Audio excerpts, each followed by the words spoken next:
tạm bên này rồi.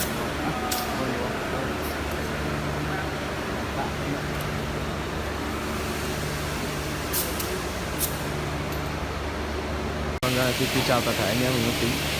Hôm nay thì công ty cổ phần xuất khẩu phát tốc Việt Nam đang vận hành và test máy thử cho khách hàng để xem máy vận hành và cũng như là vết góc độ cắt của máy.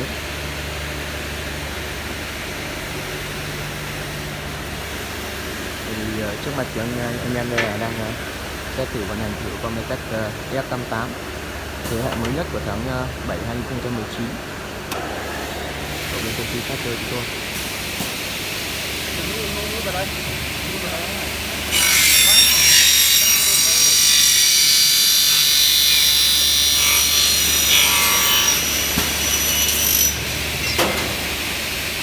Anh em vừa nhìn thấy tổng quan máy là máy vừa cắt xong hai đầu cắt là 45 độ, cắt xong đề khê vát tự động từ phía dưới.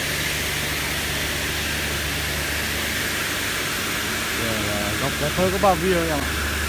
Anh lấy cái đầu này chứ anh không lấy cái đầu thừa. Anh nhìn cho em cái đầu này này. Cái đầu thừa lúc nào nó chẳng còn tí bao bia đây, nó có cái gì giữ đâu anh? Bao bia này. Anh lấy cho em cái đầu chính này. Bao bia phải. Không phải đâu anh. Đấy không phải bao bia đâu. Bao bia nó khác, đấy không phải là bao bia. Đây còn chưa có dầu. Sùn anh sờ.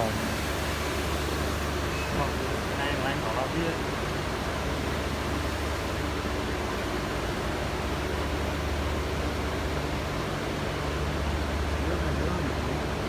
Thích thì anh thử khác cho anh.